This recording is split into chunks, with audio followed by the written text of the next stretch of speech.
Hello my dear students. Today we will be doing the difference between a combinational circuit and a sequential circuits.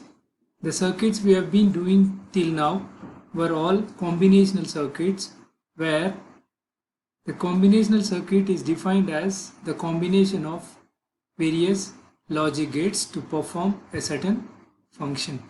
For example, we take adder, off adder.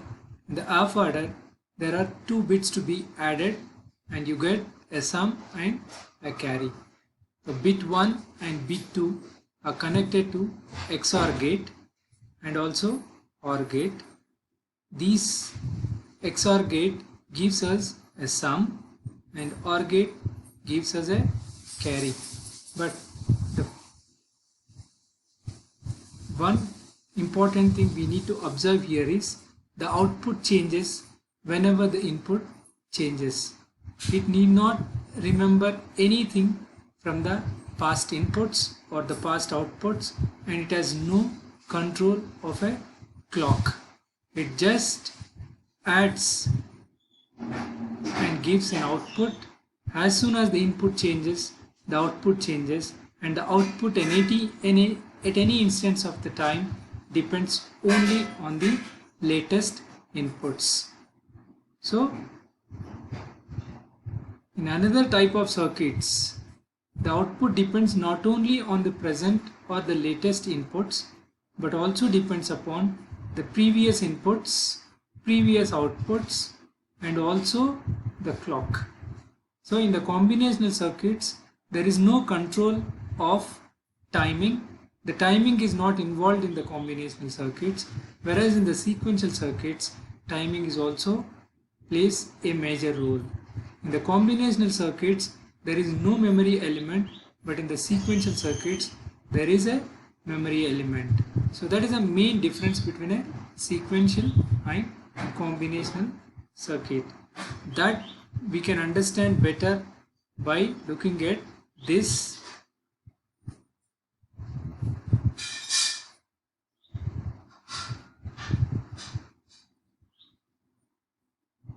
Looking at these diagrams, you look at this, the combinational circuit, it has got inputs, it has got outputs, there is no feedback, and the circuit gives the combination of these as an output. It performs certain operations on the inputs based on the present inputs, not on the previous inputs or not on the previous outputs. It just gives the output based on the inputs present at the time of operation. Whereas in the sequential circuits, it is of course consists of a combinational circuit, but it has got an input, and input is not only the present inputs, it also feedback from the outputs. So the output at any given instance of the time depends upon the present inputs and the past outputs or the past inputs and also a clock.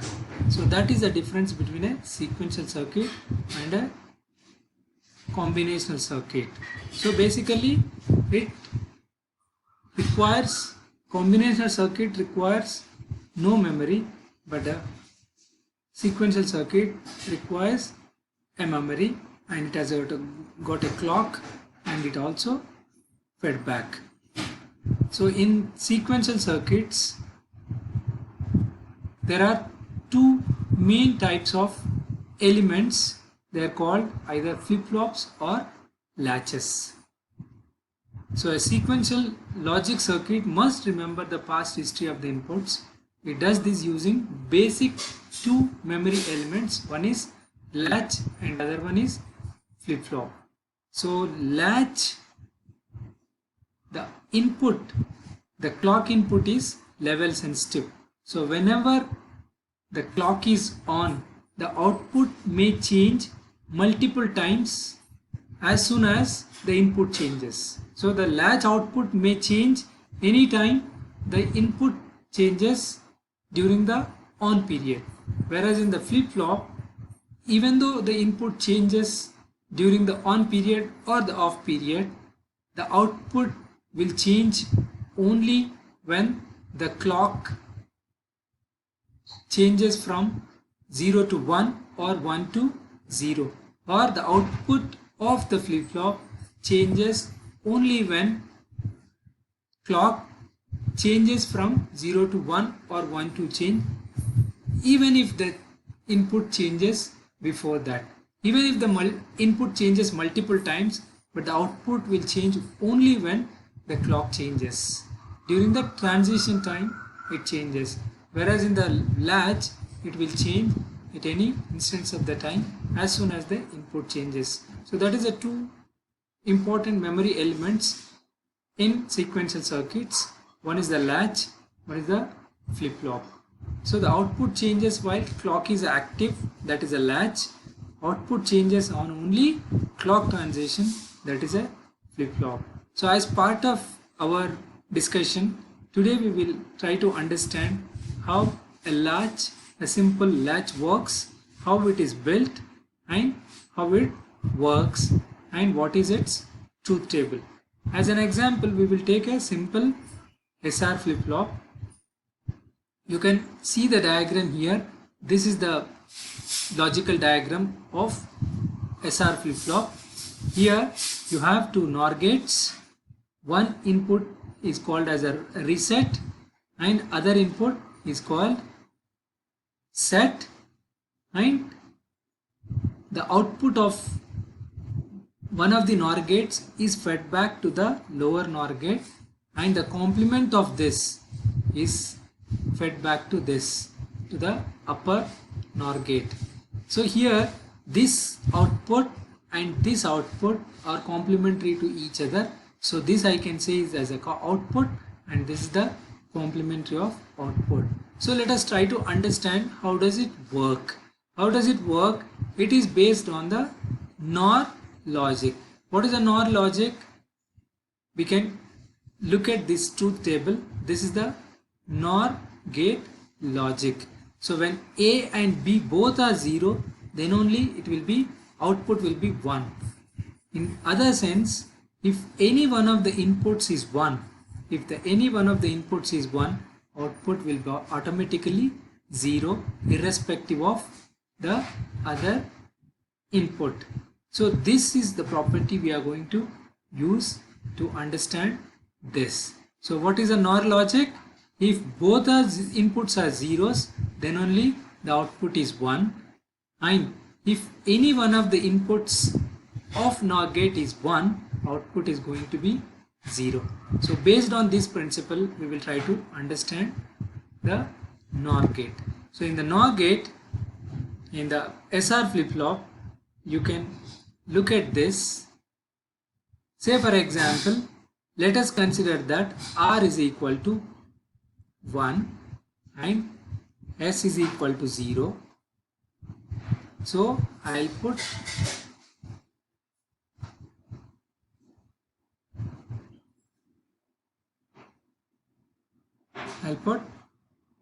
this is 1. So as soon as this is 1, we know that one of the inputs, if it is 1, output is automatically going to be 0.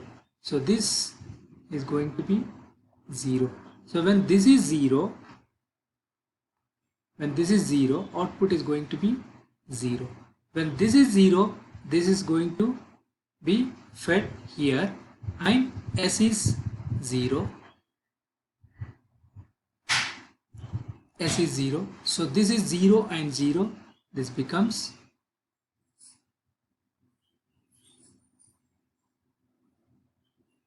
1.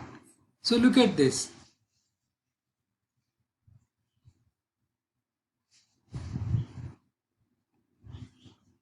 So in the reset condition, output is set to be 0. That is what is the reset meaning.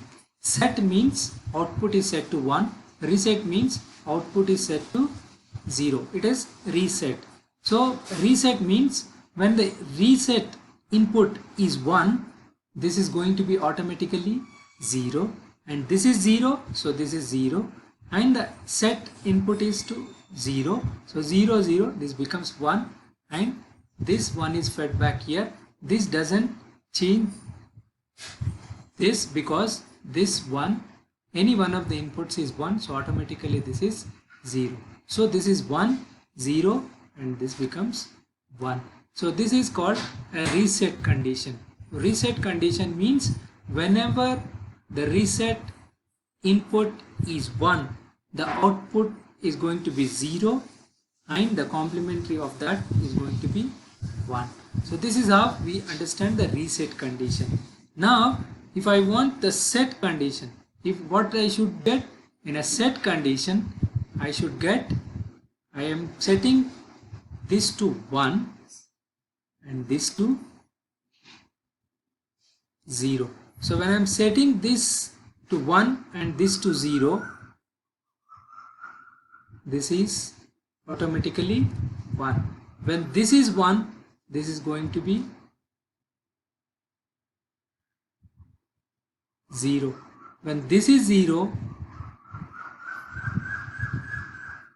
this is going to be 0.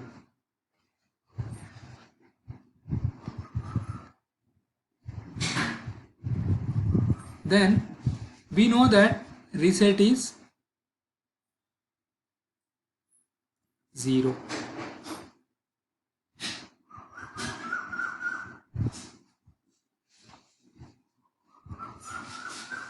When the reset is 0 and this feedback output is also 0, then this is going to be automatically 1. So this is setting 1.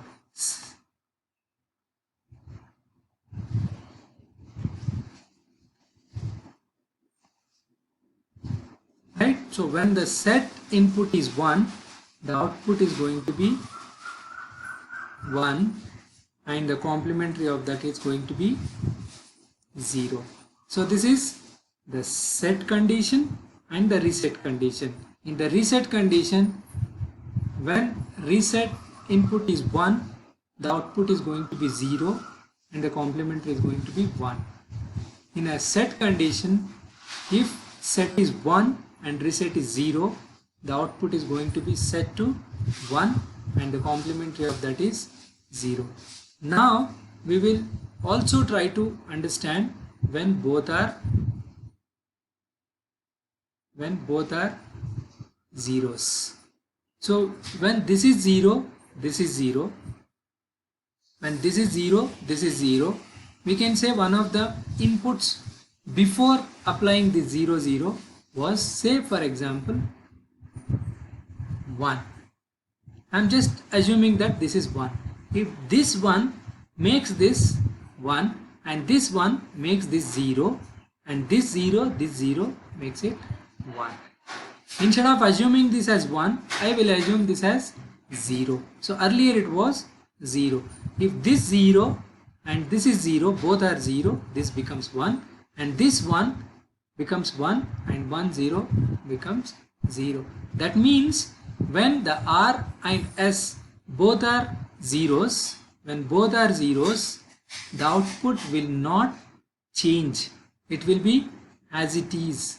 It will not change its previous output status. Once again you try to understand, when both are 0, one of them must have been 1 and 0. This 1 is here, 1 and 0, this becomes 1 makes this 0, this 0 it makes 1, so it is 1 as it is. It was 1 and now also it will be 1. For example, if it was 0, this will be 0, 0 0 will become 1 and 1 goes back to the input of this gate and this 1 makes this 0. So what I mean to say here is that if the reset and the set inputs both are 0, the output remains as it is, as it was earlier before changing its input. Now if I change this 1, if I change this to 1, 1 makes this 0.